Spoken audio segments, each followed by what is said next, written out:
Hi, welcome to another episode of Hot Takes. Angela Rayner was thrown out of the Unite Union, but I suspect she'll be back and welcomed back with open arms and a big smile and a little brown envelope shoved in deep into whatever pocket she happens to have open at the time. The reason is that her employment rights bill, or unemployment rights bill as some people like to call it, is slowly making its way through Parliament at the moment. Even as I sit here making this, it's going through.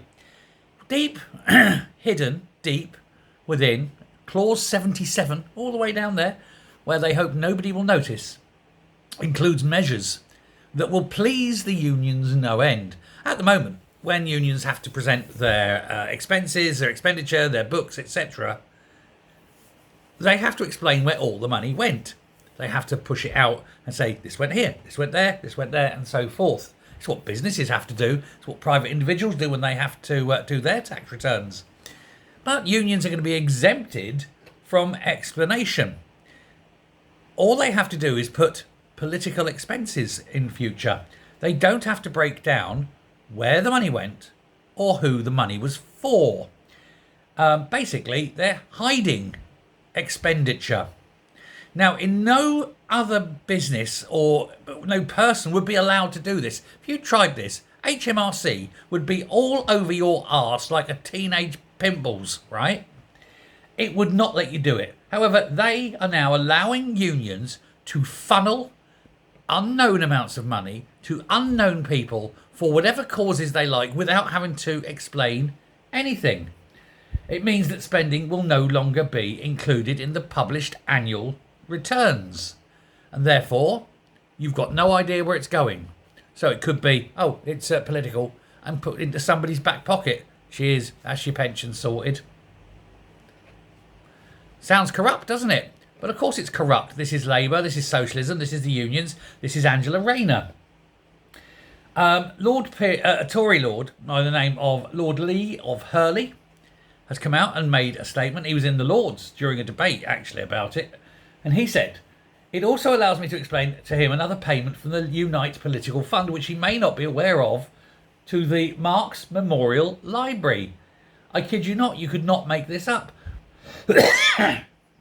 He says, I am sure the members of Unite are thrilled to know that their hard-earned wages are going to support the Marx Memorial Library.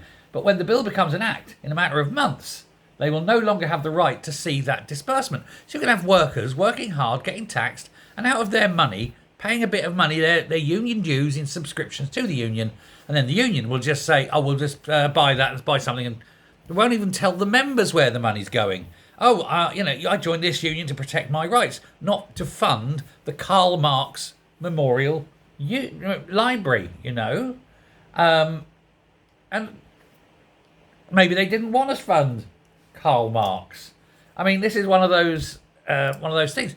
Not everybody appreciates Karl Marx. In fact, nobody appreciates Karl Marx. Although that said, I've got to be honest, he did something on the 14th of March, 1883, which was the best thing he ever did for the world. It was the one thing he did which made everyone feel better. That was the day he died. Marx was an appalling man, a lazy bastard, never worked.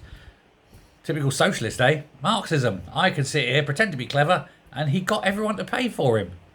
Yeah, cracking. And they're still paying. But union members won't know that now, because it's not just hidden from the general public, it's not just hidden from politicians, it's hidden from their own members. But there's nothing to say that the union can't just put a payment out, £1 million, call it political, just goes in the political fund, it's gone out there, no inspection needed, and Angela Rayner's got £1 million magically appearing in her offshore bank account for services rendered. Though that'll be the most she's ever earned for services rendered, I suspect. But there we go. Other donations would be hidden, such as doling out cash for hard left groups like, the Palestine Action. You'd never know. They could be, technically, they could be supporting terrorism, and you'd never know. That's why this bill has to go. Now, in both the Commons and the Lords, the benches are packed to the rafters with ex and some current trade unionists and former trade union officials. Now, if this, and there's no guarantee this clause will survive, but if this clause does survive, she will be welcomed back into Unite like that, going, thanks. And then they can fund terrorism. Thanks a lot. Bye.